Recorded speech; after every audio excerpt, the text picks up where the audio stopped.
What really happened to Pastor Zachery Timms, the man who went from the streets to the pulpit, from addiction to salvation, from fame to a mysterious death in a New York hotel room? How did one of America's most charismatic preachers end up at the center of one of the most shocking church scandals of the decade? This isn't just another story about a fallen pastor. It's a chilling reminder of how fame, temptation, and hidden pain can destroy even the most powerful ministries from within. Stay with me because the truth about Pastor Zachery Timms' final days is far more complicated and heartbreaking than anyone ever imagined. Before his tragic death shocked the world, Pastor Zachery Timms was seen as a man chosen by God. A powerful preacher who turned his life around from drug addiction to leading one of the fastest-growing megachurches in America. His story was supposed to be one of redemption and divine purpose. But behind the success, the television appearances, and the smiling sermons, there were secrets few people truly knew. In this video, we're uncovering the rise, fall, and mysterious end of Pastor Zachery Timms, the man who built a spiritual empire and lost it all in ways that continue to raise questions even today. We'll go beyond the headlines, exploring his private battles, the hidden pressures of fame, and the events leading up to that fateful night in New York City. You'll hear about the controversies that divided his congregation, the whispers of personal struggles that some close to him tried to hide, and the unanswered questions surrounding his sudden death that left his followers in disbelief. But here's where it gets interesting. There are details buried beneath years of silence that most people have never heard before. By the end of this video, you'll have a clearer understanding of what really happened and why Pastor Timms' story still haunts the Christian community more than a decade later. So stay tuned, because what we're about to uncover may change the way you see not only Pastor Zachery Timms, but the darker side of modern-day ministry itself.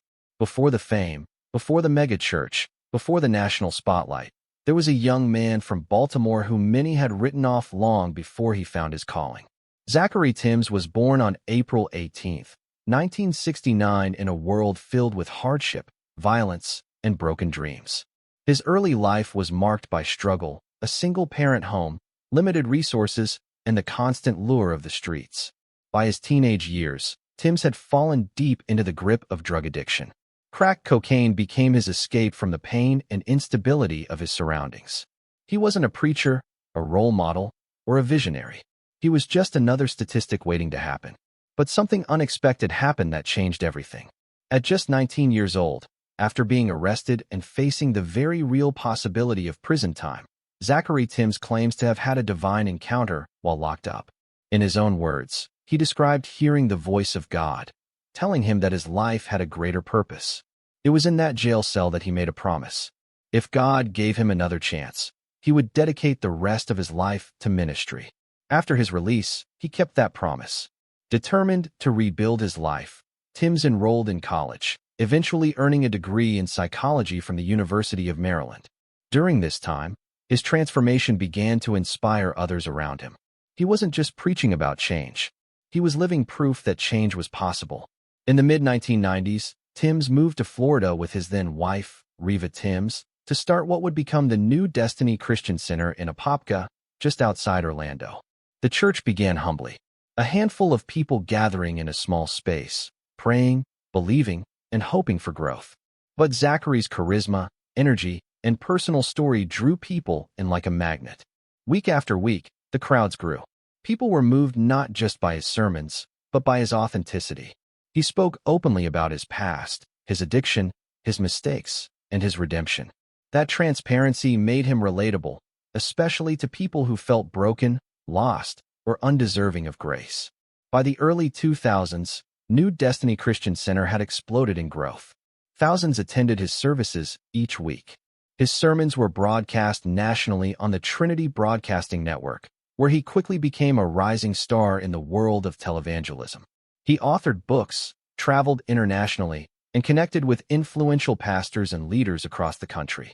To the outside world, Pastor Zachery Timms was living the ultimate success story, a man who had overcome the odds to become a spiritual powerhouse.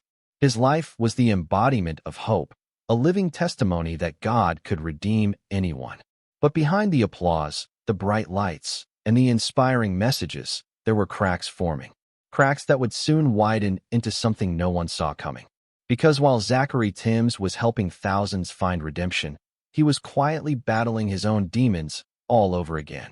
As Pastor Zachery Timms' ministry grew, so did his fame and the pressure that came with it.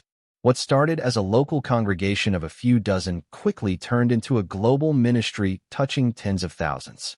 He wasn't just a preacher anymore. He was a celebrity pastor, a brand, and a public figure. Every Sunday, he stepped onto that stage at New Destiny Christian Center with the weight of hundreds of souls looking up to him for hope, inspiration, and answers. His sermons were electrifying. His delivery was powerful, personal, and raw. People saw him as untouchable, a man on fire for God. But what most never realized was that behind the scenes, Zachery was burning out. In interviews and later accounts from those close to him, it became clear that Pastor Tim struggled with maintaining the image everyone expected of him. He was constantly traveling, speaking at conferences, running outreach programs, managing finances, and trying to balance family life with a ministry that never slept. And fame, even when wrapped in faith, brings temptation. The more prominent his platform became, the more attention he attracted, both good and bad. Supporters adored him. Critics questioned his wealth and leadership. And somewhere between his calling and the constant demands of success, Zachery began to lose the quiet, humble balance that had once defined him. He often spoke about spiritual warfare, the unseen battles believers face daily. But in his case, that warfare wasn't metaphorical. It was real, intense, and deeply personal. There were whispers within his circle that the same demons he once conquered had begun to resurface. Behind closed doors, friends noticed changes in his behavior, mood swings, exhaustion, and a restlessness that seemed to grow with time. There were rumors that his marriage to Riva was under immense strain, fueled by distance, stress, and emotional disconnection. In 2009, those rumors became reality when the couple divorced after years of ministry together. It was a public and painful separation that shook the church community. For many of his followers, the news came as a shock.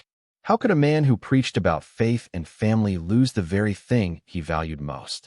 Some questioned his leadership. Others defended him, insisting that even pastors are human, capable of making mistakes.